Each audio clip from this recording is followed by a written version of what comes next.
On the 21st of September this year, we reported on Cambridgeshire Police Constable PC George Georgiou, as he was sentenced at St Albans Crown Court after being found guilty of coercive and controlling behaviour.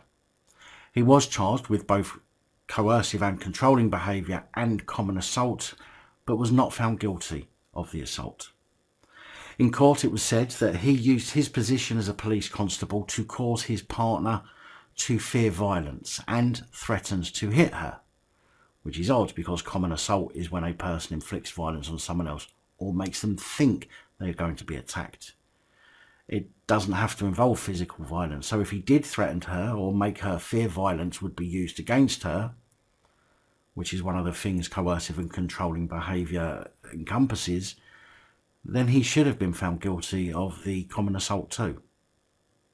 But anyway, Georgiou was found guilty of the domestic abuse aspect and was sentenced to 18 months, suspended for 2 years.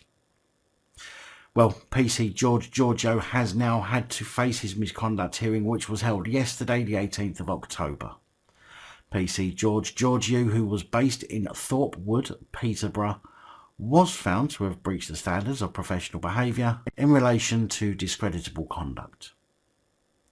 However, any punishment at the misconduct hearing would be practically useless, as he had already resigned from Cambridgeshire Police the very same day that he was sentenced in September. But the hearing concluded that, had he still been serving, he would have been dismissed.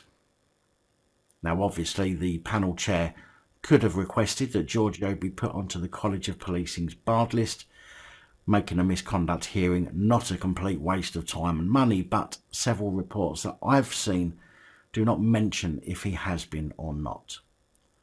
Chief Constable Nick Dean, who chaired the hearing at Cambridgeshire Police Headquarters, said it cannot be lost on anyone within policing that there is rightly significantly greater scrutiny of any conduct deemed to amount to violence against women and girls.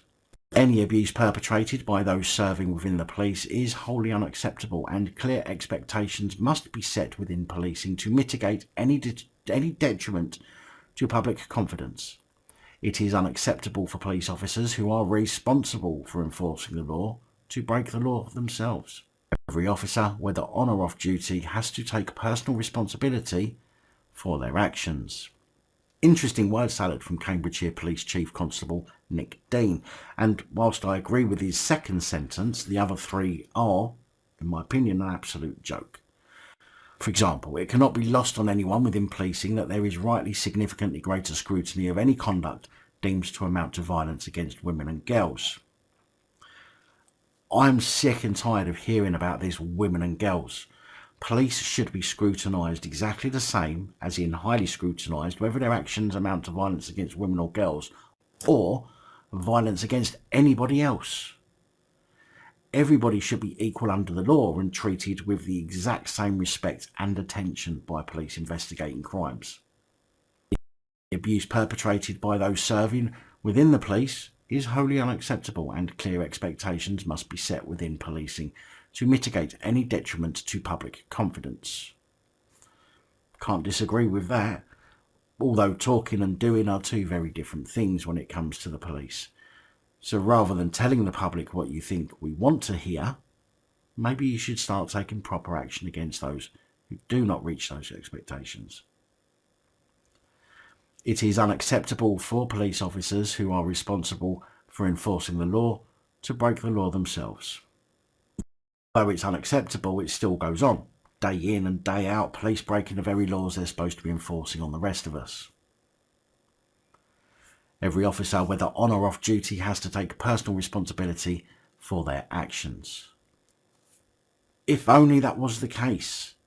If they had to take personal responsibility, then they wouldn't have the protection from the police or the Police Federation paying for their legal fees out of either the public's money or the membership fees that other police pay into the Federation. Literally anything and everything is done where possible to protect police miscreants, and that certainly doesn't show them taking personal responsibility for any of their actions. Anyway, word salad aside, George Georgiou has left the building, and yet again, another one bites the dust.